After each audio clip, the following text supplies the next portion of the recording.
Good evening বন্ধুরা, আমি সেই একই জায়গা থেকে মার্কিন যুক্তরাষ্ট্রের মেরিল্যান্ড অঙ্গরাজ্যের কলম্বিয়া শহর থেকে। বাসার পাশেই একটা গ্রোসারি শপ, ওটার নাম হচ্ছে LA মার্ট। ওখানে গিয়েছিলাম এটা তরমুজ এবং কিছু চিংড়ি মাছ নেওয়ার জন্য। ওগুলো নিয়ে বাসায় যাচ্ছি, তো ভাবলাম যে আপনাদের সাথে কিছু বিষয় শেয়ার করি। বিশেষত যারা ফ্রেন্ডস এবং যারা স্নেহভাজন আছে তারা অনেকেই জিজ্ঞেস করে যে আসলে আমেরিকাতে কিভাবে আসা যায়। অনেকেই জানতে চায় যে বর্ডার ক্রস করে মেক্সিকো দিয়ে। এটা আমি কখনো সমর্থন করি না। বিশেষত আমার যারা ফ্রেন্ড লিস্টে আছেন তারা একটু চেষ্টা করলেই আপনারা আমেরিকাতে বৈধভাবে ঢোকার ক্ষমতা রাখেন। কারণ হয়তো বা অনেকে জিজ্ঞেস করবেন যে কিভাবে,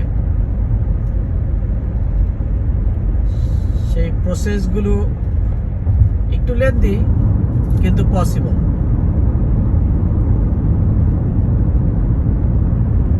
কারণ এটা এখনো বিশ্বের সবচেয়ে most valuable country for migration. কারণ এদেশে job, social security and educational opportunity খুব বেশি।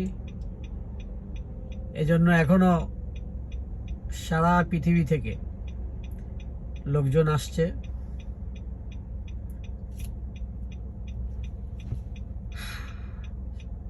সো আমি আমার বাংলাদেশি ফ্রেন্ডসদের অনেকে দেখি যে ডিসকারেজ করে, কেন আসবা, কি কারণে আসবা।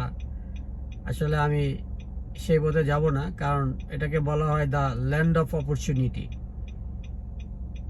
কে কখন পরিশ্রম করে তার ভাগ্য চেঞ্জ করে ফেলবে নোবডি নোজ।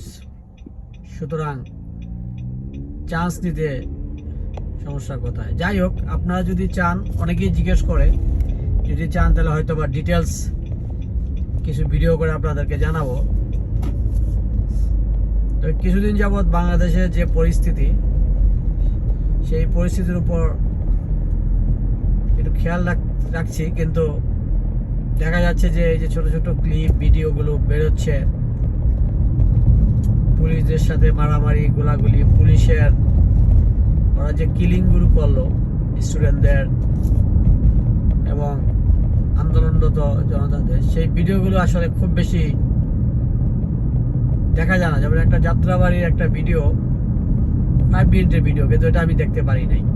কারণ যেভাবে বর্বরভাবে ওরা পুলিশগুলো থানা থেকে বের হইয়া গুলি করলো। হয়তো অনেকেই বলবে যে আত্মরক্ষার্থে, একটা পর্যায়ে আপনাকে আত্মরক্ষার্থে ব্যবস্থা নিতে হবে, কিন্তু যখন মানুষ লুকিয়ে থাকে আপনার কাছ থেকে এবং এখানে 4-5 জন মানুষ থাকে স্কেলার অবস্থায়, তাদেরকে আপনার পাখির মতো গুলি করে মারার কোনো আসলে কারণ দেখি না।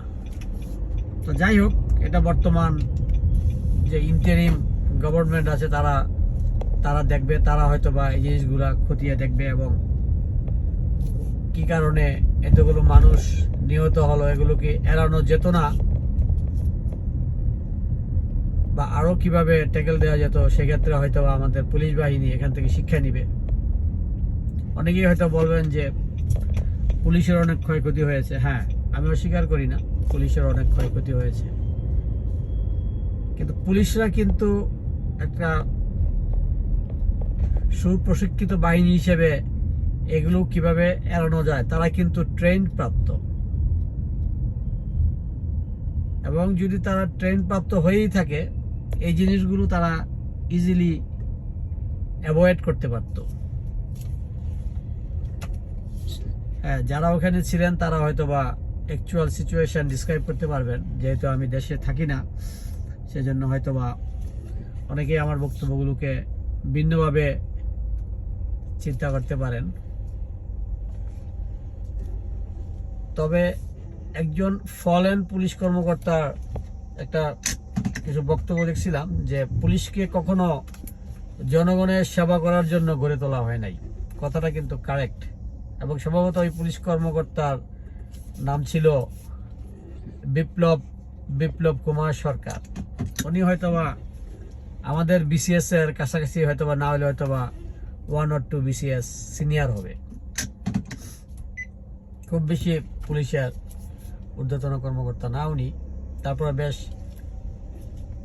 হারুন সাহেবের মতো ভাইটাল রোল পালন করত বিপ্লব কুমার সরকার।